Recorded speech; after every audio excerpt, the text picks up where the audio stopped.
Good morning students, आप सभी लोगों का स्वागत है आपके अपने यूट्यूब चैनल एक्चुअल लर्निंग। आज हम आपको, जैसा कि आप जानते हैं, हम यूपी टेट का सिलेबस आपको कवर करा रहे हैं और अब एग्जाम बहुत ही पास आ गया है, तो अब आपको प्रैक्टिस करने की जरूरत है, मोर प्रैक्टिस। और मोर प्रैक्टिस केवल एक टॉपिक पर नहीं आपको करनी है, आपको सारे टॉपिक कवर करने हैं। तो सारे टॉपिक कैसे कवर होंगे, इसके लिए हम आपको आज प्रैक्टिस सेट सॉल्व करवाएंगे। तो हम एक यूपी टेट 2019 के जो प्रैक्टिस सेट के क्वेश्चन है वो लेके आए हैं, जिसको आपके सामने सॉल्व करवाएंगे ताकि आपको आसानी हो जाए। तो आज हम बात करते हैं 2019 यूपी टेट। चलिए इसमें हम क्वेश्चन पे आते हैं डायरेक्ट। जैसे इसमें पहला क्वेश्चन दिया हुआ है, किसी आयताकार खेत का विकर्ण 17 मीटर है। देखिए पहला क्वेश्चन जो दिया हुआ है, एक आयताकार खेत है, आयत नहीं लग रहा है ये, रुकिए करते हैं सही इसको। ये आयताकार खेत हो गया। एक आयताकार खेत का विकर्ण 17 मीटर दिया हुआ है। 17 मीटर विकर्ण, विकर्ण ये होता है जो दो भुजाओं के बीच से खींचा गया, ये विकर्ण हो गया। 17 मीटर इसकी लेंथ दे रखी है, 17 मीटर, तथा इसका परिमाप दिया है 46 मीटर। तो क्षेत्रफल पूछा है, इसका परिमाप दे रखा है, परिमाप 46 मीटर, क्षेत्रफल पूछा गया है। देखिए आयताकार, आयत का परिमाप होता है, आयत का परिमाप। मान लीजिए लंबाई इसकी ए हो गई, चाहे आप एल मान लीजिए, लंबाई एल, लंबाई हो गई एल, और चौड़ाई मानते हैं बी, चौड़ाई हो गई बी। तो आयत का परिमाप क्या होगा, परिमाप क्या होता है, वर्ग हो या आयत हो, जितनी भुजाएं दी हुई हैं, जितनी भी ये भुजाएं दी हुई हैं सबको जोड़ दीजिए। तो इसमें अगर आप जोड़ेंगे तो क्या होगा, l length plus b plus ये भी एल होगा आपकी, और ये क्या होगी, ये भी बी होगी, तो बी। तो आयत का परिमाप हो गया 2l प्लस बी, ये आयत का परिमाप हो गया। परिमाप देर कितना रखा, 46 मीटर में पहले से दे रखा है, तो 2l प्लस बी बराबर हो गया 46 मीटर के। तो इससे l length plus l plus B आ गया 23, लेंथ और लंबाई और चौड़ाई का जोड़ हो गया 23, और विकर्ण दे रखा है। और विकर्ण क्या होता है, देखिए 17 का स्क्वायर, विकर्ण का स्क्वायर बराबर कर्ण हो गया, ये कर्ण स्क्वायर बराबर आधार स्क्वायर प्लस लंब square, l square plus b square. अब देखिए एल प्लस बी 23 है, इसको स्क्वायर कर दीजिए,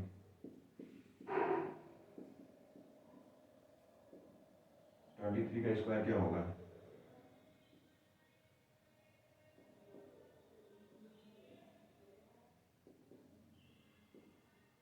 529, और l square plus b square पहले से दे रखा है 17 का स्क्वायर, तो l square plus b square की हो गया 17 का स्क्वायर प्लस 12b बराबर 529।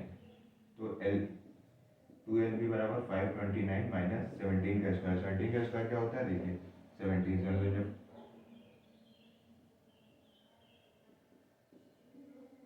289, इतने में से इतने को घटाएंगे कितना बचेगा, 4, और 4 में से 2 जाएगा 240। तो L इंटू बी बराबर इतना हो गया, तो L इंटू बी बराबर हो गया 220। और आयत का क्षेत्रफल क्या होता है, लंबाई गुणे चौड़ाई होती है आपकी, ये क्या आ गया, लंबाई गुणे चौड़ाई बराबर 220। ये आपकी जो लेंथ दी है मीटर में दी है, तो ये मीटर इंटू मीटर बराबर मीटर स्क्वायर है। तो आयत का क्षेत्रफल आपको पता चल गया 240 मीटर स्क्वायर। ये पहला क्वेश्चन था। अब हम आते हैं दूसरे क्वेश्चन पे।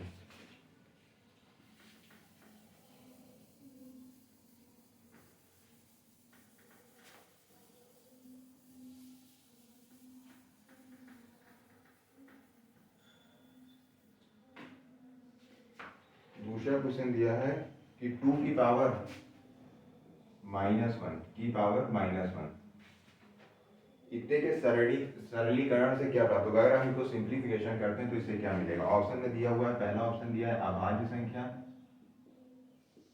दूसरा दिया हुआ है सम संख्या,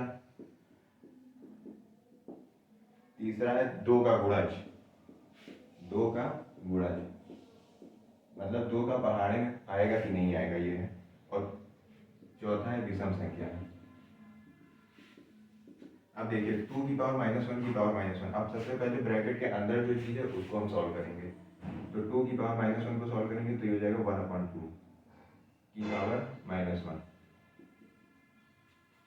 1/2 की पावर -1। अब ये -1 है, इसको फिर करेंगे जैसे जब माइनस में घात लगी होती है तो वो बटे में चली जाती है। अब इस पे माइनस की घात लगी थी 1/2, इस पे माइनस की घात लगी, ये भी बटे में चली जाएगी। तो 1/1/2 आप लिखिए ऐसे 1/1/2, तो ये 2 ऊपर चला जाएगा तो ये आएगा 2। तो 2 की पावर -1 की पावर -1 क्या मिला? 2 मिला। अब ये 2 क्या है? 2 सम संख्या है, 2 का गुणज है कि नहीं? तो 2 का गुणज होगा ही, ये भी है, ये भी है। अभाज्य संख्या, अभाज्य संख्या वही संख्या होती है जो खुद और एक के अलावा किसी और से ना जाए। तो क्या 2 एक और खुद के अलावा किसी और से भाग जाएगी? नहीं जाएगी, या तो 1 से भाग जाएगी या तो 2 से जाएगी। तो 2 क्या है? अभाज्य संख्या ये। तो ये तीनों ऑप्शन सही हैं। विषम संख्या 2 है नहीं, तो ये ऑप्शन गलत हो गया। चलिए आइए तीसरे क्वेश्चन पे आते हैं।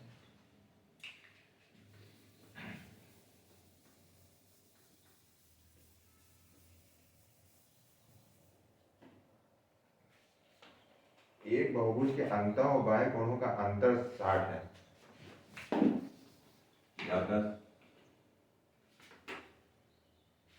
तीसरा क्वेश्चन, बहुभुज के अंतः और बाह्य कोणों का अंतर 60 है। अंतः कोण माइनस बाह्य कोण बराबर दे रखा है 60।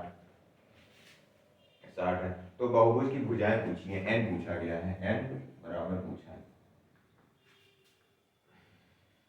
तो इसका फॉर्मूला होता है, अगर हम बहुभुज n भुजाओं वाले बहुभुज के अंतः कोणों को निकालना है तो उसका फॉर्मूला है n-2 into 180 upon n minus, अगर बहुभुज के बाह्य कोण पूछा गया तो बहुभुज के बाह्य कोण होंगे 360 अपॉन n, ये बराबर दिया हुआ है 60 डिग्री के। बस इसमें आपको ये दो फॉर्मूले पढ़ने याद करने पड़ेंगे कि अगर बहुभुज के अंतः कोणों को पूछा गया तो अंतः कोण होता है n-2 इंटू 180 अपॉन n और बाह्य कोण होता है 360 अपॉन n। अब इसको कैसे निकालेंगे? n देखिए, n कॉमन ले लिए तो क्या होगा? n 180n माइनस 360 माइनस 360 बराबर n उधर चले जाएंगे 60n हो जाएगा। अब इसको इधर ले आइए तो 60 180 में 60 जाएगा 120 बचेगा, n बराबर ये उधर चला जाएगा 720। तो n इज इक्वल टू 720 बटे 120।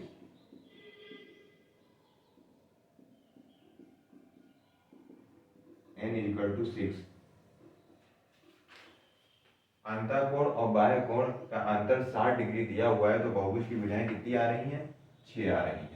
कैसे आ रही हैं? आपको दो फॉर्मूले पढ़ने पड़ेंगे। अंतः कोण होता है n-2 इंटू 180 अपॉन n और बाह्य कोण होता है 360 अपॉन n। ये तीसरा क्वेश्चन हो गया।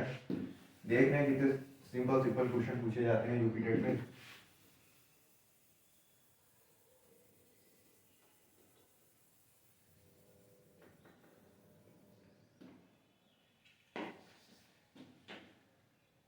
अब हम आते हैं चौथे क्वेश्चन पे। चौथा क्वेश्चन कुछ नहीं है, चौथा क्वेश्चन पूछा गया है एक सरल रेखा पर स्थित बिंदुओं की संख्या। अगर हमें सरल रेखा बनी हुई है तो सरल रेखा की कोई निश्चित दूरी तो है नहीं, इतनी बनेगी, वो आप चाहे लिखती हो नहीं तो उसमें कितने बिंदु, आप चाहे जितने बिंदु रखते चले जाइए, कोई गिनती नहीं। तो सरल रेखा पर कितने बिंदु बन सकते हैं अगर पूछे तो ये अनंत बिंदु बनेंगे। अब हम बात करते हैं पांचवें पे। इसमें दिया है एक पाइथागोरस त्रिक ज्ञात कीजिए जिसकी सबसे छोटी भुजा छोटी संख्या 8 है। पांचवा, छोटी संख्या सबसे छोटी संख्या 8 दी हुई है, तो इसमें पूछा है पाइथागोरस त्रिक ज्ञात करें। अब देखिए इसको कैसे करेंगे।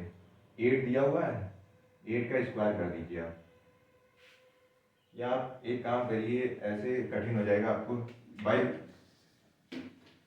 ऐसे क्वेश्चन को आप बाई ऑप्शन लगाइए। जैसे इसमें ऑप्शन दिया हुआ है 8 15 17, दूसरा दिया हुआ है 8 9 10, तीसरा है 8 64 512 और चौथा है 6 8 10। सबसे पहले तो एलिमिनेट किया करिए, इसमें ऑप्शन एलिमिनेट, सबसे छोटी संख्या भुजा जो है छोटी संख्या, एक पाइथागोरस की सबसे छोटी संख्या 8 है, मतलब 8 से छोटी उसमें भुजा नहीं होगी। जो भी हम ये पाइथागोरस ये बनाएंगे इसमें जो सबसे छोटी भुजा होगी वो 8 होगी, इससे छोटी कोई नहीं होगी। अब देखिए 8 से छोटी इसमें आ रही है, तो ये तो गलत हो गया, ऑप्शन डायरेक्ट गलत हो गया। अब बाकी में सबसे छोटी 8 है। अब इसमें कुछ ना करिए, इसमें बस ये देख लिया करिए, इकाई के अंक से देखा करिए। जैसे कर्ण स्क्वायर बराबर लंब स्क्वायर प्लस आधार स्क्वायर होता है। कर्ण सबसे बड़ी भुजा, कर्ण का स्क्वायर 749, लास्ट में 9 आ रहा है। इसमें 5 बचे 25 और 8 8 64, 5 और 4 9, 9 9 बराबर आ रहा है। इसका मतलब ये हो सकती है, दूसरी देख लीजिए, 8 8 64, 9 9 81 5, और ये आएगी 0, तो ये तो हो ही नहीं सकती है। 5 बराबर 0 कहाँ से हो जाएगी? इकाई के अंक, इकाई के अंक बराबर आएंगे मतलब संख्या बराबर है। अब इसमें देखिए 8 8 64, 4 4 16, 6 4 10, 0 आ रहा है, और 512 का स्क्वायर करेंगे तो आखिर में क्या आएगा? 4 आएगा। तो ये संख्या बराबर हो सकती? नहीं हो सकती। तो कौन सी होगी? 8 15 और 17 होगी। ये भाई ऑप्शन लगाएंगे तो आज जल्दी हो जाएगा।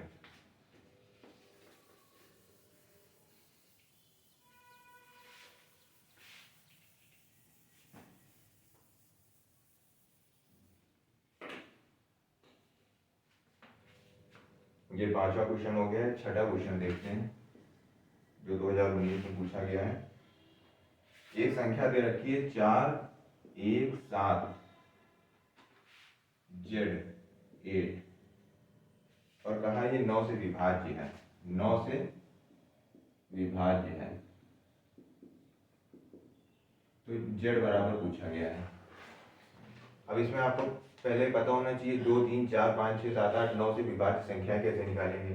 अब जैसे 9 से विभाज्य पूछा हुआ है, तो 9 एक होता है 3 से विभाज्य और 9 से विभाज्य, इन दोनों का एक ही तरीके से निकलता है। जैसे 3 से विभाज्य पूछेंगे तो आगे की दो संख्याएं जो होंगी वो 3 से विभाज्य होनी चाहिए, तो ये विभाज्य होगी। 9 से विभाज्य पूछे, ये जितनी है इनको जोड़ दीजिए आप, कितनी आ रही है? 7 4 11 1 12 और 8 20, 20 आ रही। जो जोड़ आए वो 9 से विभाज्य होगा तो संख्या विभाज्य होगी। अब देखिए 20 9 से विभाज्य नहीं विभाज्य। अब 20 के बाद 9 1 9 9 2 18 9 3 27, 20 के बाद अगली संख्या 27 ऐसी होगी जो 9 से विभाज्य होगी। तो इसमें हम क्या जोड़ दें? +7 कर दें, ये हो जाएगी 27। तो ये 27 9 से विभाज्य होगी। मतलब z का वैल्यू क्या होगी? z हो गया 7। तो 9 से विभाजिता या 3 से विभाजिता भी पूछे तो कुछ नहीं करना है आपको, केवल जितनी संख्याएं दी है सबको जोड़ लीजिए। अगर उनका योग 3 से और 9 से विभाज्य हो रहा है तो वो संख्या 3 और 9 से विभाज्य होगी। अब अगला क्वेश्चन देखते हैं।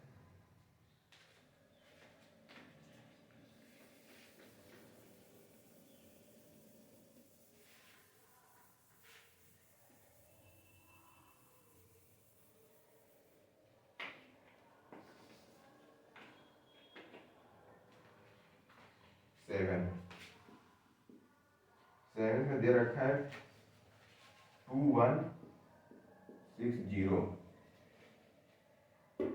इज इक्वल टू 2 की पावर a इंटू 3 की पावर b इंटू 5 की पावर c। तो इन्होंने पूछा है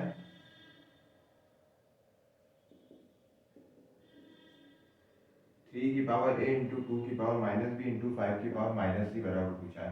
मतलब इसमें आपको अगर इसकी वैल्यू निकालनी है तो सिंपल सी बात है, आपको a b और c इन तीनों की वैल्यू सबसे पहले निकालनी पड़ेगी। अब a b c की वैल्यू कैसे निकालेंगे? सबसे पहले 2160 को 2 3 और 5 की फॉर्म में तोड़ देंगे। कैसे तोड़ेंगे? 2160। अब इसका एलसीएम ले लीजिए, सबसे सिंपल तरीका है तो बहुत तरीके, लेकिन इससे आसान पूछेंगे। 2 1 जा 2, 2 8 जा 16 0, 2 5 जा 2 4 जा 540। इसको बड़ी संख्या से कभी ना डिवाइड करिएगा, क्योंकि आपको लाना किस फॉर्म में? 3 4 और 5 की फॉर्म में लाना है। तो ऐसा नहीं कि आप इसको 13 या 14 से कर दें डिवाइड। ये 4 से भी कर सकते हैं, लेकिन 4 से नहीं करना, क्योंकि यहाँ 4 नहीं दिया हुआ है, 2 3 और 5 दिया हुआ है, तो इसको 2 3 और 5 में ही फॉर्म में लाना है। तो जब तक 2 से जा रहा है आप 2 से करिए।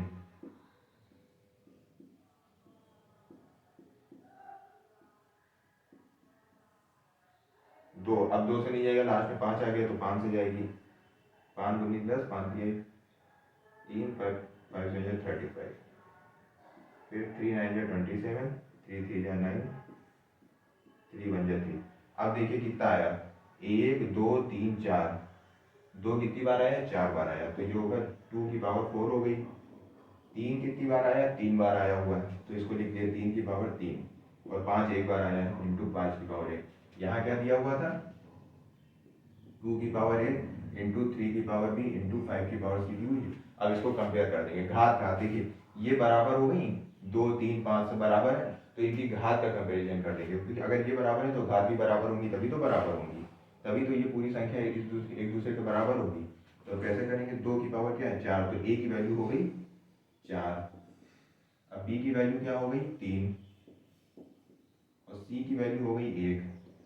अब इसी को इसमें रख देंगे जो हमें दे रखा है, ये क्या दे रखा है, 3 की पावर a दे रखा है, 3 की पावर a है 4 इंटू 2 की पावर b है -2, b बराबर है 3, और 2 की पावर -b, b की जगह 3 रख देंगे, इंटू 5 की पावर -c है, तो 5 की पावर माइनस और c की जगह 1, तो ये हो जाएगा 81 इंटू 2 की पावर -3।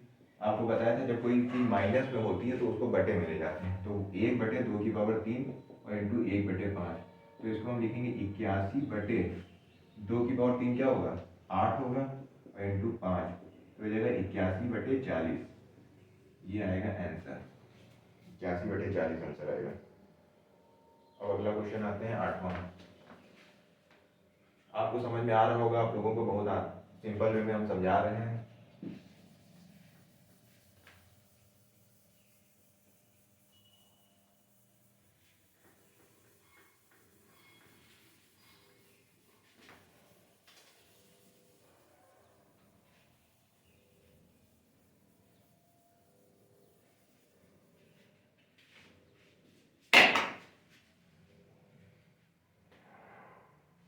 अब देखिए नेक्स्ट क्वेश्चन, 8वां क्वेश्चन क्या लिखा हुआ है।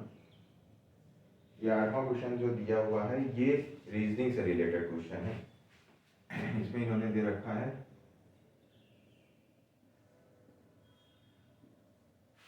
कुछ संख्याएं दे रखी हैं, जैसे 1 2 3 4, यहाँ पे x दिया है, ये 8 है, ये 27 है, और 64।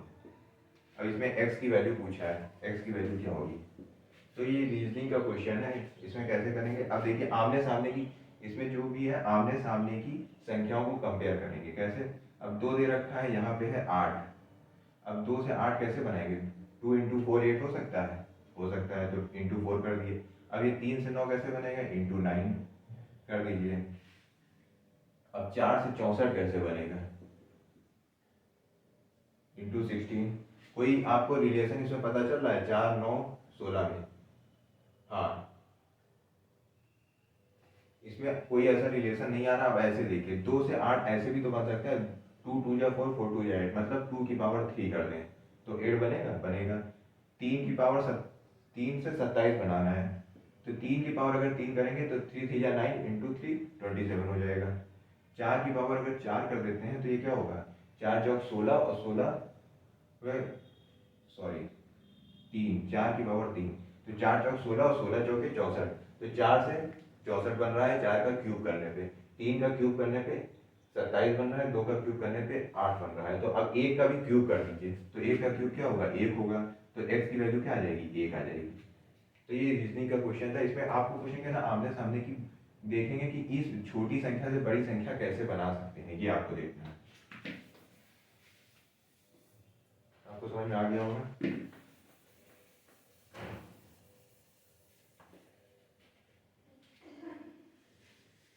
अब नेक्स्ट क्वेश्चन है 9वां।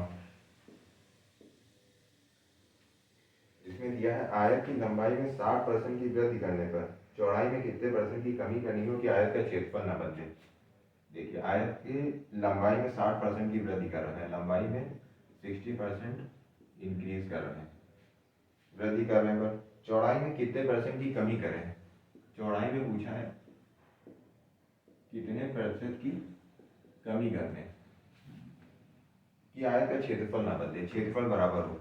मान लीजिए पहले लंबाई L थी, चौड़ाई थी D, ठीक है, क्षेत्रफल नहीं बदल रहा है, मतलब पहले का क्षेत्रफल जो पहले का है वो बराबर होगा क्षेत्रफल जो बाद का आएगा, क्योंकि उन्होंने कहा है लंबाई में 60% की वृद्धि कर रहे हैं, तो चौड़ाई में कितने % की कमी की जाएगी क्षेत्रफल ना बदले। तो आयत का क्षेत्रफल क्या होता है, लंबाई गुणे चौड़ाई होता है। तो हमने लंबाई l मान ली, चौड़ाई b मान ली है, तो ये क्षेत्रफल हो जाएगा l इंटू बी बराबर, अब लंबाई और चौड़ाई में वृद्धि और कमी कर रहे हैं लेकिन क्षेत्रफल नहीं बदल रहा, इसलिए हमने बराबर कर दिया है। अब 60% की वृद्धि कर रहे हैं तो l इंटू 60% की वृद्धि कर रहे हैं तो 160/100 इंटू बी, चौड़ाई में कमी कर रहे हैं, कितने परसेंट की कमी कर रहे हैं नहीं पता है, तो मान लो चौड़ाई में कमी करने के करें तो ये बी डैश हो गई इसकी चौड़ाई, ठीक है। तो अब पूछा क्या है, चौड़ाई में कितने परसेंट की कमी, इन दोनों को बराबर कर दिए, एल से एल कट जाएगा तो ये हो जाएगा b बराबर 8/5 b डैश। अब देखिए इसको कर दिए b/8, इधर ले आइए बराबर b डैश अपॉन 5। अब देखिए जो इसके नीचे की, ऊपर जो भी अचर संख्या दी हुई है, इसके नीचे जो भी संख्या चर दिया होता है यही इसके बराबर होता है। जैसे इसमें b बराबर हो गया 8 के, यहाँ b डैश बराबर हो गया 5 के। अब इन्होंने पूछा है कि आयत के क्षेत्रफल ना बदले इसलिए कितने परसेंट की कमी की जाए, ठीक है। तो कितने परसेंट की कमी कर रहे हैं, देखिए 5, 8, चौड़ाई 8 थी, फिर चौड़ाई हमने कर दी 5, तो कितनी कमी की, 3 की कमी की। तो 3 की कमी की है, कितने पे कमी की है, 8 पे की है।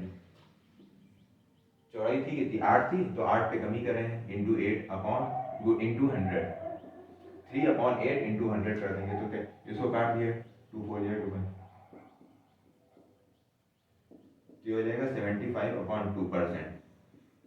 इतने परसेंट की हम इसके क्षेत्रफल में, चौड़ाई में अगर इतने परसेंट की हम कमी करते हैं 75/2, या इसको अगर और काटते हैं 37.5% की कमी करते हैं अगर इसकी चौड़ाई में, तो इसका क्षेत्रफल बराबर रहेगा। तो इसमें आपको कुछ नहीं करना है, लंबाई दी है 60% की वृद्धि कर रहे हैं, चौड़ाई में पूछा कितने परसेंट की कमी करें कि इसका क्षेत्रफल ना बदले, क्षेत्रफल नहीं बदल रहा है इसलिए दोनों क्षेत्रफल बराबर कर दिए। पहले लंबाई गुणे चौड़ाई बराबर, अब इसमें कितनी 60% की वृद्धि कर दी है और इसको मान लिया है कुछ कमी की गई होगी, कमी करने के बाद चौड़ाई बी डैश हो गई है, तो बी डैश अब इससे ऐसे निकाल दिया है।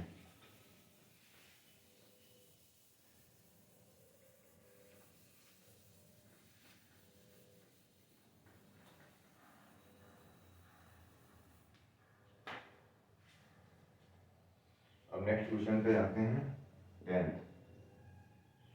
इसमें कहा है 2018 में अमित का वेतन, 2018 में अमित का वेतन था 1,26,500। 2018 में अमित का वेतन 1,26,500 था और 2016 से उसका वेतन प्रतिवर्ष 10% और 15% बढ़कर 2018 में उसका वेतन इतने पे पहुंचा है, मतलब 16 से बढ़ रहा है उसका वेतन। 16 में कुछ बढ़ा होगा, कुछ 17 में बढ़ा होगा, फिर 18 में इतना आया। 16 और 17 में इन्होंने दे रखा है 10% और 15% बढ़ा है। 16 में 10% बढ़ा है, 17 में 15% बढ़ा है। तो पूछा है उनका प्रारंभिक वेतन क्या था, मतलब 16 में उसका वेतन क्या था ये पूछा है, 16 में उसका वेतन क्या था ये पूछा है, प्रारंभिक 16 में वेतन पूछा गया। अब इसको कैसे निकालेंगे, देखिए इसके दो तरीके होते हैं, दोनों बताते हैं। पहले इधर देखिए, अब देखिए 2016 में उसका कुछ वेतन रहा होगा, हम x मान ले, जैसे एक डायरेक्ट मेथड आपको बाद में बताएंगे। x मान लेते हैं, x वेतन था। अब इस वेतन में बढ़ोतरी हुई है कितनी, 10% की बढ़ोतरी हुई है, तो इंटू 110/100, ठीक है। फिर 17 में 15% की बढ़ोतरी हुई, तो इसी वेतन पे 15% की तो बढ़ोतरी हुई कि 16 में बढ़ के वेतन इतना हो गया। अब इस पे 17 में फिर 15% पे बढ़ गया, तो इस पे 15% बढ़ा दिया, ठीक है। अब 17 में जो ये वेतन बढ़ा है ये बराबर 18 में भी यही वेतन रहा है, तो 18 में पहुंचा है इतने के बराबर, तो 18 में हुआ 1,2,6,5,0,0, ये हो गया। अब देखिए x की वैल्यू निकालिए, क्योंकि 16 का वेतन पूछा है, 16 का वेतन स्टार्ट प्रारंभिक वेतन हमने x माना है, तो x की वैल्यू क्या आएगी, x बराबर आ जाएगा 126,500 इंटू 100 अपॉन 110 इंटू 115। अब इसको सॉल्व कर लेते हैं।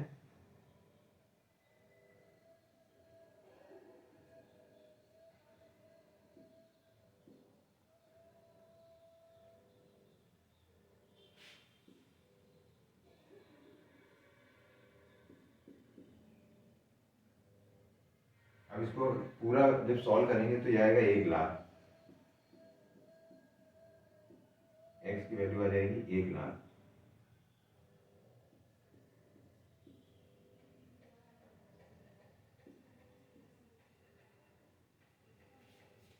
तो x की वैल्यू कितनी आ जाएगी, 1,00,000 आ जाएगी। तो ये उसका प्रारंभिक वेतन रहा होगा, मतलब 2016 में उसका वेतन इतना रहा होगा, तो बढ़ के इतना। अब इसको अगर आपको डायरेक्ट निकालना तो कैसे निकालेंगे, देखिए 16 में वेतन दिया, 16 में 10% और 15% 18 में दे रखा है 1, तो 18 में 1 2 6 5 0 0 है। अब 17, पहले 18 से 17 पे जाएंगे, 17 में 15% की बढ़ोतरी हुई है, तो 17 में जब 15% की बढ़ोतरी हुई है तो 115 नीचे कर दिए, 115 इंटू 100 ऊपर इंटू, अब 17 से 16 में गए 10% की बढ़ोतरी हुई, 10 का मतलब 110, ये नीचे कर दिए ऊपर 100। अब इसको जब सॉल्व करेंगे तो ये भी 1,00,000 आएगा, इसको जब सॉल्व करेंगे तो ये भी 1,00,000, एक डायरेक्ट मेथड हो गया। अगर आगे का साल दे रखा हो, पीछे का वेतन पूछा है, तो बटे में ऊपर 100 जाएगा और नीचे बटे में जाएगा कितने परसेंट की बढ़ोतरी हो रही है। चलिए नेक्स्ट क्वेश्चन पे आते हैं, ये आपको समझ में आ ही गया होगा।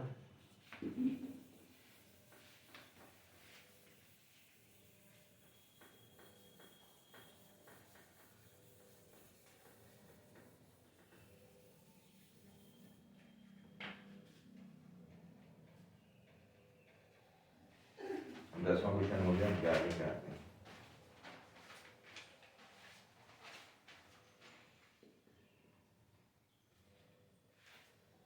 इसमें दे रखा है किसी संख्या का महत्तम समापवर्तक 6 है और लघुत्तम समापवर्तक 432 है। पहली संख्या दे रखी है 48, दूसरी संख्या पूछा है, तो कैसे निकालेंगे इसको, देखिए इसका महत्तम समापवर्तक 6 दे रखा है, लघुत्तम समापवर्तक 432 दे रखा है। मान लीजिए पहली संख्या a बराबर 48 दे रखी है, b बराबर पूछा है, तो इसका फॉर्मूला होता है, क्या होता है, महत्तम समापवर्तक या HCF इंटू लघुत्तम समापवर्तक LCM बराबर पहली संख्या गुणे दूसरी संख्या a इंटू बी। अब 6 गुणे 432 बराबर पहली संख्या दे रखी 48 इंटू बी, कैसे निकालेंगे, 6 8 या 48 हो गई, 8 से काट दीजिए,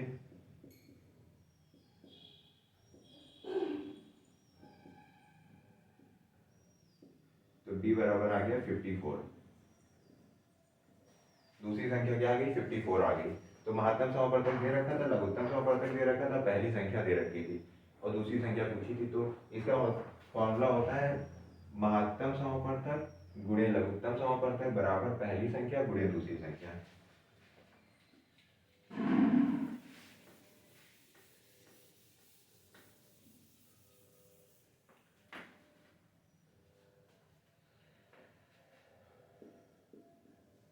बारहवां क्वेश्चन देखिए, इसमें पूछा है a प्लस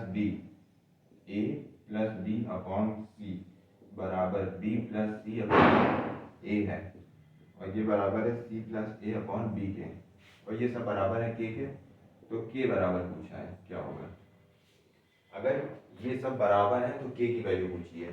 तो हम मान लेते हैं सिंपल सा, अगर आपको कुछ नहीं, इसमें आपको कुछ नहीं करना है, ऐसा क्वेश्चन जब भी है सब बराबर मान लीजिए, जैसे a b c 3 दिया है, हम मान लिए a भी बराबर है b के बराबर है c के बराबर 1। वैसे अगर आप सॉल्व करेंगे तो बहुत लंबा प्रोसेस होगा, वैसे आपको नहीं करना है, ये आप बराबर 1 मान लीजिए, अब सबकी वैल्यू रख दीजिए, 1 प्लस 1 बटे 1 बराबर 1 प्लस 1 बटे 1 बराबर 1 प्लस 1 बटे 1, क्या आ रहा है, 2 बराबर 2 बराबर 2 आ रहा है कि नहीं आ रहा है, जो समीकरण दे रखा है, इक्वेशन दे रखी है, सेटिस्फाई कर रही है, ये कर रही है, तो इसका मतलब क्या हो गया, k की वैल्यू क्या होगी, k की वैल्यू हो जाएगी 2। अब 14 नेक्स्ट क्वेश्चन आते हैं,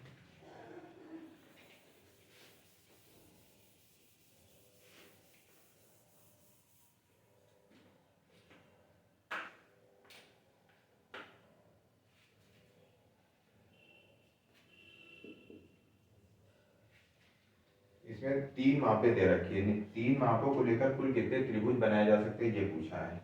4 मापे दे रखी है, पूछा है 3 मापों को लेकर कुल कितने त्रिभुज बनाए जाते हैं। अब त्रिभुज बनाने के लिए कुछ कंडीशंस होती है, वो क्या होती है देखिए, जैसे इसमें मापे दे रखी है 1.2 सेंटीमीटर, 4.2 सेंटीमीटर, 5.9 सेंटीमीटर और 8.1 centimetre.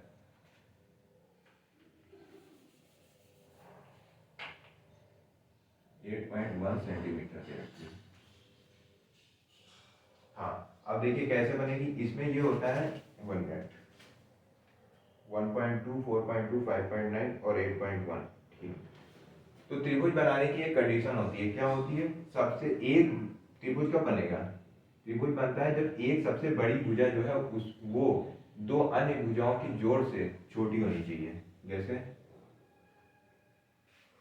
a plus B is greater than C, ये त्रिभुज बनने के लिए ये कंडीशन सेटिस्फाई करनी जरूरी है। अब इसमें देखिए क्या किन्हीं दो भुजाओं का जोड़ तीसरी से बड़ा हो रहा है। अगर हम इन दोनों को जोड़ें तो कितना होगा? 4, 4 1 5, 5.4।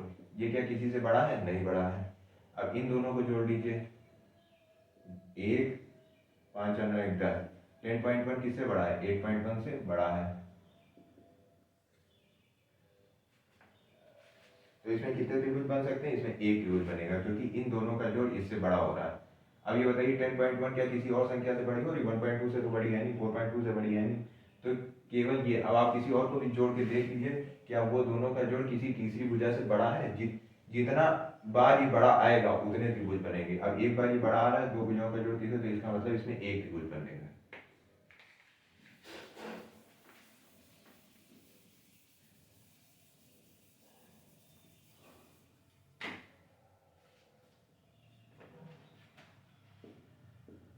देख रहे हैं कितने सिंपल सिंपल से क्वेश्चन पूछे जाते हैं, एग्जाम में डरने की कोई जरूरत नहीं है।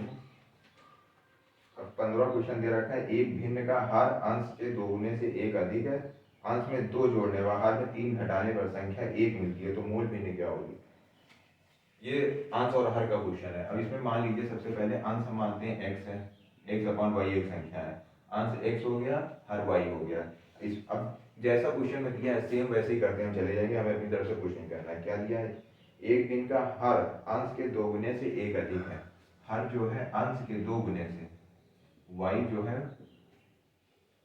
हर y अंश के 2 गुने से, अंश का 2 गुना कर दिया, 2 गुने से एक अधिक है, y जो है एक अधिक है, तो इसमें एक जोड़ दिया तो ये बराबर हो गया। ठीक है, अंश में 2 जोड़ने पर, अंश में अगर हम 2 जोड़ दिए, ठीक है, अंश में 2 जोड़ने पर और हर में 3 घटाने पर, हर में 3 घटा रहे हैं, हर में 3 घटाने पर संख्या 1 प्राप्त होती है, ये 1 मिल रहा है। ठीक है, तो मूल भिन्न क्या होगी? x अपॉन वाई पूछा है, पूछा क्या है? x अपॉन वाई, और y की वैल्यू हमने निकाल ली, कितनी है? 2x प्लस 1 है, ये यहाँ पे रख देंगे तो क्या होगा? x plus 2 upon 2x plus 1 minus 3 बराबर 1। अब इसको बराबर कर दिए तो क्या होगा? x प्लस 2 बराबर 2x माइनस 2। अब इसको इधर ले आते हैं, 2x से है x बराबर 4, x की वैल्यू 4 आ गई, x की वैल्यू 4 आ गई तो y की क्या होगी? यहाँ पे रख दीजिए, तो 2 4 या 8 प्लस 1 इक्वल टू 9। तो x की वैल्यू 4 है, y की वैल्यू 9 है।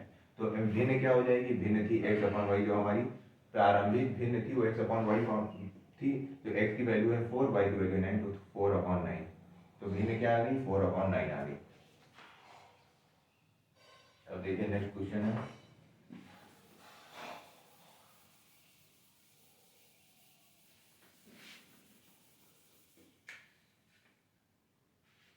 नेक्स्ट 16 क्वेश्चन सिंप्लीफिकेशन का है। -9 -8 प्लस 24 डिवाइड बाई 13 -7 के ऊपर बार लगा हुआ है।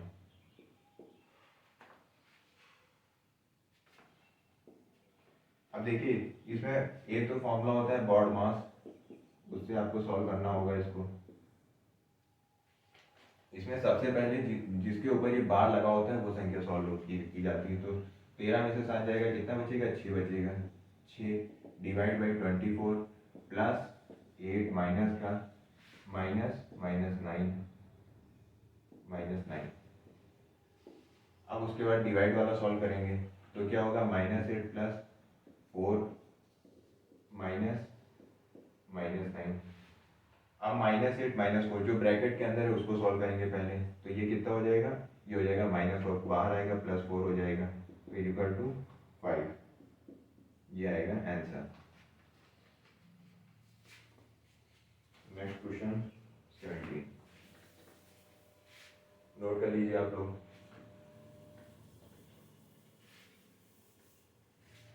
फिर हम नेक्स्ट क्वेश्चन पे आते हैं।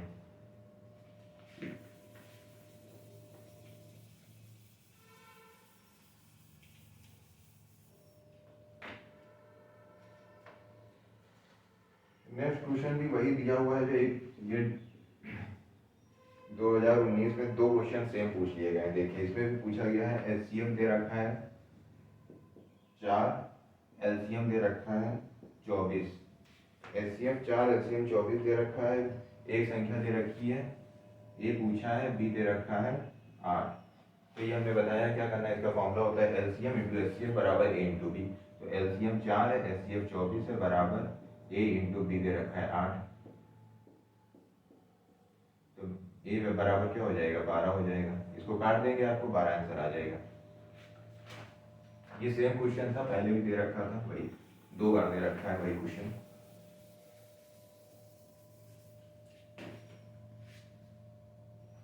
अब देखिए नेक्स्ट 18 देखिए, ये क्वेश्चन जरा ध्यान से समझिएगा। इसमें दे रखा है एक कमरे की लंबाई 10% घटाई गई और चौड़ाई 20% घटाई गई, वह ऊंचाई 5% बढ़ाई गई, तो आयतन में क्या कितने प्रतिशत का परिवर्तन हुआ। ठीक है, अब देखिए कमरा है, ये जैसे मान लीजिए कमरा है, तो इसमें एक ये लंबाई हो गई, फिर चौड़ाई हो गई और ये हो गई ऊंचाई। ठीक है, अब देखिए लंबाई चौड़ाई ऊंचाई अगर तीनों दे रखे हैं तो इसका मतलब हम आयतन पूछेंगे, वॉल्यूम पूछेंगे, और क्षेत्रफल का पूछेंगे जब लंबाई और चौड़ाई दे रखा है। तो इसमें कहा है लंबाई 10% घटाई जाती है। ठीक है, चौड़ाई 20% घटाई जाती है, चौड़ाई 20% डाउन घटाई जाती है, और ऊंचाई 5% बढ़ाई गई, ऊंचाई 5% बढ़ाई जाती है। अब पूछा है आयतन में कितने प्रतिशत का परिवर्तन हुआ, आयतन में प्रतिशत परिवर्तन पूछा है। अब देखिए लंबाई घटाई गई है, चौड़ाई 20% घटाई गई है, ऊंचाई 5% बढ़ाई गई है, परिवर्तन पूछा है, तो कैसे निकालेंगे। अब इसका फॉर्मूला होता है, क्या होता है, अगर परसेंटेज चेंज निकालना है, परिवर्तन निकालना है, इसका फॉर्मूला होता है ए प्लस बी प्लस ए इंटू बी अपॉन 100। ये फॉर्मूला होता है, इसी से निकालेंगे। अब बाकी अगर आपको घटाने का है तो ये माइनस कर देंगे, और कहें 5% बढ़ाई गई, 10% बढ़ाई गई, जब बढ़ा रहे इंक्रीज कर रहे हैं तो उसमें इसको पॉजिटिव लेंगे। अब इसमें क्या करेंगे, लंबाई को मान लिया ए, चौड़ाई को मान लिया बी, अभी ऊंचाई को आप नहीं लेना है, इसमें केवल 2 डिजिट है तो हम 2 डिजिट लेके चलेंगे। अब लंबाई 10% घटाई जाती, -10, माइनस चौड़ाई भी घटाई गई -20, प्लस, क्यों प्लस हो जाएगा, क्योंकि ये -10 और -20 इधर होगा, माइनस माइनस प्लस ये भी हो जाएगा अपॉन 100। अब इसे काट के दिए, देखिए कितना आ रहा है, -30 प्लस 2 इक्वल टू -28 आया, -28%। अब एक आपका -28 आ गया, अभी ऊंचाई तो हमने ली ही नहीं ना, ऊंचाई 5% बढ़ रही है, ऊंचाई 5% बढ़ रही है। अभी दूसरी इन दोनों का करेंगे कंपेरिजन, अब इन दोनों में प्रतिशत परिवर्तन देखेंगे कितना हो रहा है। तो एक दिया है -28, दूसरी +5 प्लस -28 इंटू 5 अपॉन 100। अब ये देखिए कितना होगा, 23 माइनस का, ये भी माइनस माइनस बाहर आएगा तो माइनस प्लस माइनस हो जाएगा, -5 दूनी 10, 0 20,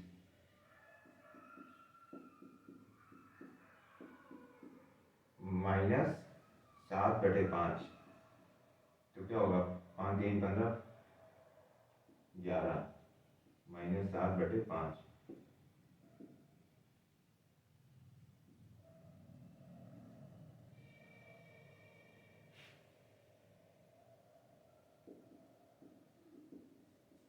माइनस माइनस तो -122 माइनस, तो इसका मतलब क्या, -24.5 आ रहा है हमारा आंसर, -24.5 आ रहा है। तो ये क्षेत्रफल आयतन क्या हो रहा है, माइनस हो रहा है, मतलब आयतन पहले जितना था, पहले जो भी रहा हो उससे -24.5% घटाया गया है। ठीक है, तो आयतन क्या हुआ, 24.5% घटाया गया। आपको कैसे पता चला घटाया गया कि बढ़ाया गया, अगर ये माइनस में आ रही है तो इसका मतलब घटाया गया है, अगर प्लस आता 24.5 इसका मतलब था आयतन हमारा बढ़ाया गया है। ठीक है, तो इसमें कुछ नहीं करना है, बस लंबाई चौड़ाई दे रखी है, लंबाई चौड़ाई दे रखी है, तो इसको इस फॉर्मूले से निकाल देंगे आप, a plus b plus a b upon 100 से जो प्रतिशत परिवर्तन आ रहा है वो आपको पता चल जाएगा। फिर आइए नेक्स्ट क्वेश्चन पे।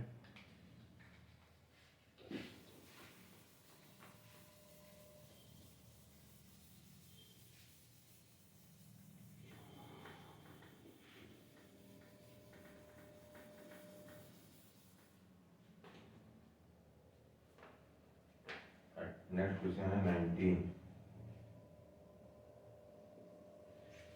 19 में दिया है किसी कमरे की 15 मीटर 17 सेंटीमीटर लंबे और 9 मीटर 2 सेंटीमीटर चौड़े फर्श पर लगाई जा सकने वाली वर्गाकार टाइल्सों की संख्या पूछी है। ठीक है, तो कमरे की लंबाई दे रखी है, लंबाई दी है 15 मीटर 17 सेंटीमीटर। ठीक है, चौड़ाई दे रखी है 9 मीटर 2 सेंटीमीटर, चौड़ाई दे रखी है 9 मीटर 2 सेंटीमीटर चौड़ाई दे रखी है। अब इस पर लगाई जा सकने वाली वर्गाकार टाइल्स होगी, मतलब आपका एक कमरा है, ये मान लीजिए, इसकी लंबाई दे रखी, चौड़ाई दे रखी, अब इस पर आपको वर्गाकार टाइल्स लगाने हैं। तो वर्गाकार टाइल्स लगाने सबसे पहले आपको ये पता होना चाहिए आपका जो कमरा है इसका क्षेत्रफल कितना है, कितना कवर कर रहा है, तभी तो आप लगा पाएंगे। तो सबसे पहले हम क्या निकालेंगे, क्षेत्रफल निकालेंगे। अब मीटर सेंटीमीटर सबको हम सेंटीमीटर में बदल लेते हैं। 15 मीटर 17 सेंटीमीटर 1517 सेंटीमीटर, और ये हो जाएगी 902 सेंटीमीटर। अब देखिए इसका क्षेत्रफल कितना हो जाएगा, क्षेत्रफल बराबर हो जाएगा आयत का क्षेत्रफल लंबाई गुणे चौड़ाई होता है 1517 गुणे 902। बस अब इसको यहीं छोड़ दीजिए, अभी पूरा सॉल्व करने की जरूरत नहीं है। क्षेत्रफल आपको पता चल गया। अब इसमें पूछा क्या है, इसमें पूछा है कि कितनी वर्गाकार टाइल्स हो गई टाइल्स लगा सकते हैं। तो वर्गाकार टाइल्स का क्षेत्रफल क्या होता है, तो वर्ग का क्षेत्रफल जो होगा वही वर्गाकार टाइल्स का क्षेत्रफल होगा। वर्ग का क्षेत्रफल होता है भुजा स्क्वायर। ठीक है, अब भुजा स्क्वायर, अब टाइल्स लगाना पूरे का क्षेत्रफल आपको पता है इतना है। ठीक है, वर्ग का जो हम टाइल्स लगा रहे हैं उसका क्षेत्रफल इतना है, तो हमको कितनी टाइल्स चाहिए, इससे इसको डिवाइड कर देंगे तभी तो पता चलेगा कितनी टाइल्स चाहिए। तो कैसे, 1517 गुणे 902 बटे ए स्क्वायर। बस ये आ गई हमारी कितनी वर्ग टाइल्स लगेंगी। अब ए की वैल्यू कैसे निकालेंगे, अब टाइल्स की वैल्यू कैसे निकालेंगे, टाइल्स की भुजा कितनी थी। तो भुजा निकालने के लिए टाइल्स की आपको इसका सबसे महत्तम समापवर्तक निकालना पड़ेगा। ठीक है, लघुत्तम समापवर्तक से तो हम आएंगे नहीं, लघुत्तम समापवर्तक तो आप जो टाइल्स होंगी इन दोनों में, देखिए मान लीजिए कोई चीज़ है वो इतनी उसकी लंबाई है, दूसरे की लंबाई इतनी है। ठीक है, अब इन दोनों में क्या कॉमन होगा वही चीज़ तो लग पाएगी आपके फर्श पे। तो कैसे कॉमन, दोनों में कॉमन कैसे निकालेंगे, तो इसका महत्तम समापवर्तक एचसीएफ निकालेंगे। 1517 का जो निकालेंगे एचसीएफ तो क्या आएगा, ये 41 से जाए काटिए, और 902 आप ऐसे काटिए, 2 4 जा 8 2 5,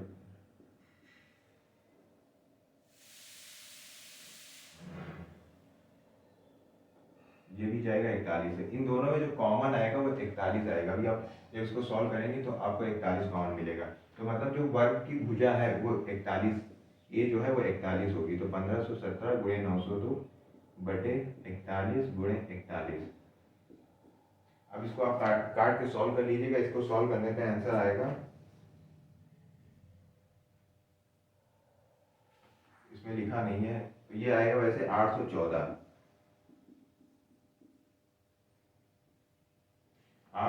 टाइल्सों की जरूरत पड़ेगी। तो इसमें कुछ नहीं, लंबाई चौड़ाई निकालेंगे, क्षेत्रफल निकालेंगे। क्षेत्रफल जब लंबाई इतनी है चौड़ाई इतनी है तो वर्ग जो होगा, वर्गाकार टाइल्स जो होगी उसकी जो भुजा होगी वो दोनों में जो कॉमन होगी वही तो उसकी भुजा होगी, मतलब दोनों में जो बराबर आएगा दोनों को जो कवर कर लेगा। तो इसका और इसका जो एचसीएफ निकालेंगे तो आएगा 41, इससे डिवाइड कर देंगे तो 814 टाइल्सों की जरूरत पड़ेगी हमें। बाकी सिंप्लीफिकेशन आप करिएगा, टाइम ज़्यादा लगेगा उसमें।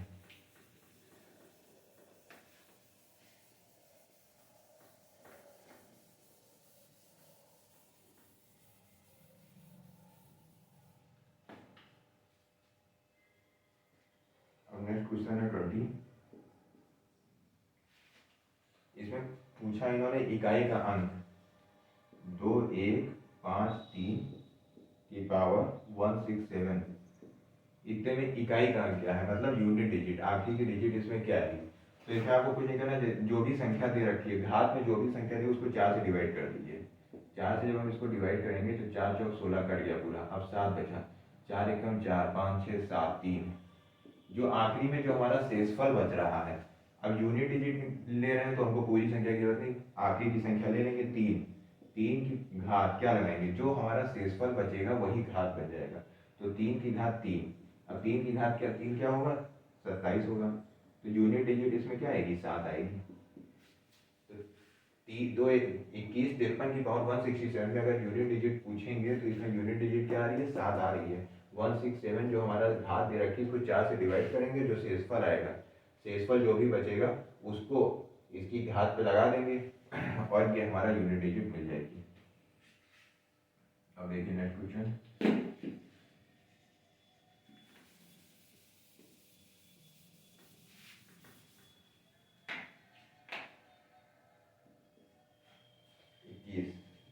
इसमें दिया है यदि अंश में 20% व हर में 25% बढ़ा दे तो भिन्न 3/5 हो जाती है, तो मोल भिन्न क्या होगी। अंश में 20% बढ़ा रहे हैं, हर में 25% बढ़ा रहे हैं, तो भिन्न 3/5 आई। पहले भिन्न थी हमारी x/5, ठीक है, अंश में हमने 20% बढ़ा दिया इंटू 120, हर में हमने 25% बढ़ा दिया इंटू 125, बराबर भिन्न कितनी हो गई है, 3/5, 3, हाँ 3/5। अब पूछा है मूल भिन्न क्या थी, अर्थात x/y बराबर पूछा है, तो ये आपको समझ में आ गया। पहले थी x/y, अंश में हमने 20% बढ़ाया, अगर इसको ऐसे ना समझ में आए तो ये देखिए, अंश में हम 20% बढ़ाएंगे तो 120/100 बटे हर में हम 20% 25% बढ़ा रहे हैं इंटू 125/100, ये 100 कट गया तो क्या है, ये आ गया। अब इसको सॉल्व कर लेंगे,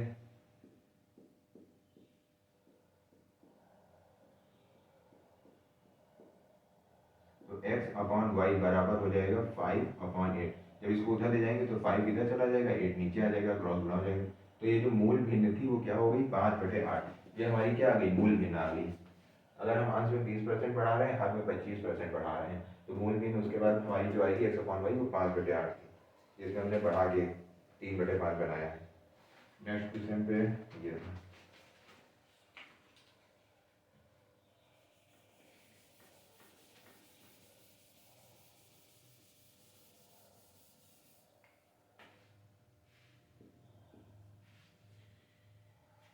नेक्स्ट क्वेश्चन देखिए, नेक्स्ट में दे रखा है 8 से भाज्य संख्या पूछी है, ठीक है, 8 से भाज्य संख्या, जैसे अभी आप पहले पूछा था 9 से कौन सी संख्या विभाज्य है, वैसे ही एक और पूछा है 8 से भाज्य संख्या। बहुत ही इजी पेपर आता है, उसमें कोई दिक्कत की बात नहीं है। देखिए अब इसमें हम बाई ऑप्शन करेंगे, क्योंकि ऑप्शन देखेंगे क्या संख्या दे रखी तभी तो हम निकाल पाएंगे। अब देखिए ऑप्शन क्या दे रखा है, 5 2 4 0 पहला, दूसरा दे रखा है 5 2 2 0, तीसरा दे रखा है 9 7 1 2 8, और फोर्थ दे रखा है 9 7 1 2 4। अब इसमें पूछा है 8 से भाज्य संख्या, 8 से भाज्यता का नियम क्या है। 8 से भाज्यता का नियम है, जो भी संख्या दे रखी हो, कोई भी संख्या XYZ आपको दे रखी, उसमें लास्ट के जो 3 डिजिट हैं वो 8 से भाग जाने चाहिए पूर्णतः, तभी वो भाग जाए। अब इसके लास्ट के 3 डिजिट उठा लीजिए, 240, 240 को 8 से डिवाइड करें 30, पूरा भाग चला गया, इसका मतलब ये 8 से पहली संख्या भाग ली जाएगी, भाज्य। दूसरी आप चेक करिए 220, 220 को 8 से भाग देके देखिए क्या भाग जाएगी, 55/2, 55 2 से भाग जाएगा, नहीं जाएगा, इसका मतलब ये संख्या 8 से भाग नहीं है। तीसरी संख्या देखिए, लास्ट के 3 8 128, इसको 8 से डिवाइड करके देखिए, 2 4 जा 8, 2 6 जा 12, 2 4 जाए,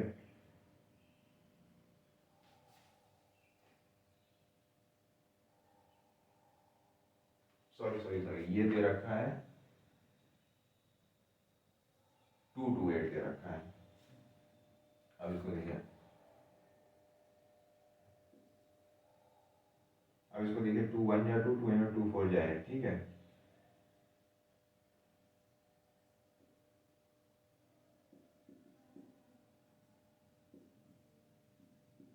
23.5, तो क्या ये 8 से पूर्णतः भाग जा रही है, नहीं जा रही है, इसका मतलब ये भी 8 से विभाज्य नहीं है। अब इसी तरह इसको चेक कर लेंगे, 124/8, 31/2, ये 8 से जाएगा, नहीं जाएगा, इसका मतलब ये भी 8 से, मतलब 8 से कौन सी संख्या विभाज्य है, 8240। तो सब इसमें बस यही चेक करना है, लास्ट के 3 डिजिट को हम 8 से डिवाइड करके देख लेंगे, अगर वो 8 से जा रही है पूर्णतः तो पूरी संख्या 8 से विभाज्य होगी। अब देखिए नेक्स्ट क्वेश्चन,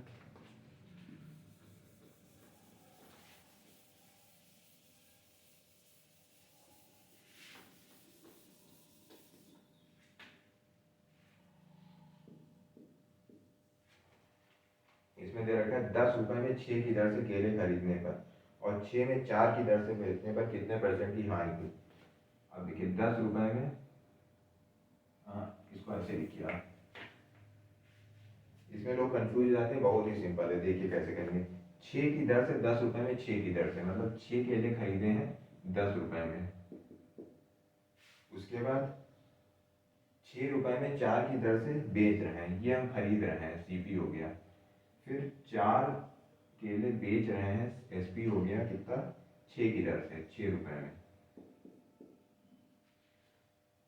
अब इसमें कैसे, इसमें कुछ नहीं, 6 का कॉस्ट प्राइस दे रखा है 10, तो 1 का कॉस्ट प्राइस कितना हो जाएगा, 10/6 हो जाएगा, 1 का सीपी कितना हो जाएगा, 10/6, तो क्या हो जाएगा, 5/3 हो जाएगा। अब देखिए 4 का एसपी दे रखा है 6, तो 1 का एसपी हो जाएगा 6/4, 3/2 रुपए। अब देखिए ये जब आप डिवाइड करेंगे तो 3/2 और 5/3 है, बस इतना देखिए कौन सा बड़ा, अगर आप बड़ा छोटा नहीं समझ पा रहे तो वो भी कुछ करने की जरूरत नहीं। लाभ हानि पूछा है, आप यहाँ से लाभ हानि ना निकालिए, आप कुछ नहीं लिए प्रतिशत, लाभ हानि पूछना है, देखिए क्या है, एक में से किसी भी एक संख्या से एक घटाइए, 5/3 माइनस 3/2 बटे 5/3 गुणे 100, कितना होगा, 1/6 गुणे 5/3, 3×2 = 6 इंटू 100, 2×5 = 10, 50। ये क्या आ रहा है, प्लस में आ रहा है, इसका मतलब लाभ हो रहा है, तो 50% का हमें क्या हो रहा है, प्रॉफिट हो रहा है। 6 में 10 की दर से खरीद, 10 रुपए में 6 केले खरीद रहे हैं, 6 रुपए में 4 केले बेच रहे हैं, कॉस्ट प्राइस सीपी हमको दे रखा है, देखिए ठीक है। अब आप सोच रहे होंगे, हाँ एक चीज आप कंफ्यूज हो गए, ये नीचे ये 5/3 कैसे आ गया, ठीक है, तो नीचे हमेशा क्या रखते हैं, सीपी रखते हैं, क्रय मूल्य रखते हैं, क्रय मूल्य आपको यहाँ से दिख रहा है, क्रय मूल्य सीपी कितना दे रखा है, सीपी दे रखा है 5/3, तो नीचे 5/3 होगा, और ऊपर विक्रय मूल्य माइनस क्रय मूल्य, ये आपको कुछ भी पहले आगे कर दीजिए, अगर ये प्लस में आ रहा है तो इसका मतलब ये हमारा प्रॉफिट है, और प्रॉफिट हो रहा है तो पहले एसपी माइनस सीपी। चलिए नेक्स्ट क्वेश्चन,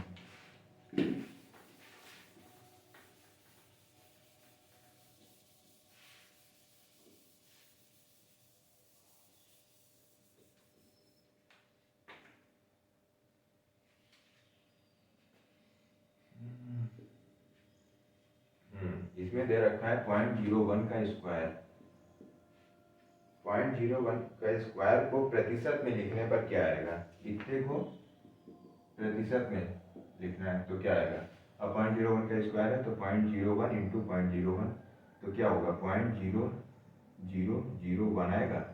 अब इसको प्रतिशत में लिखना है, क्या होगा, अब इसको आपको प्रतिशत में लिखना है, इसको हटा दिए, 1 1 2 3 4 3 4, अब नीचे आना चाहिए 4 जीरो, 4 जीरो कब आएंगे, कौन पॉइंट,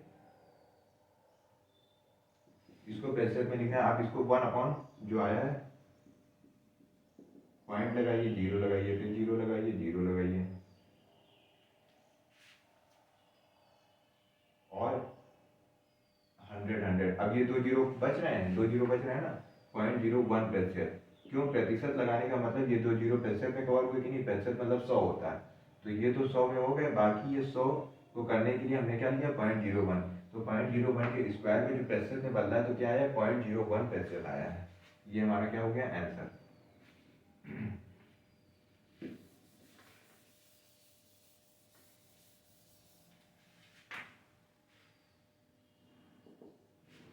नेक्स्ट क्वेश्चन दे रखा है, यदि दो संख्याओं का अंतर 5 गुणनफल 36 है तो उनके व्युत क्रमों का अंतर पूछा है। तो दो संख्याएं कोई दे रखी होंगी, ए बी, मान लीजिए दो संख्याएं हैं ए और बी। इसमें दे रखा है दो संख्याओं का अंतर 5 दे रखा है, अंतर मतलब a माइनस बी बराबर 5, ठीक है। उसके बाद उनका गुणनफल 36 दे रखा है।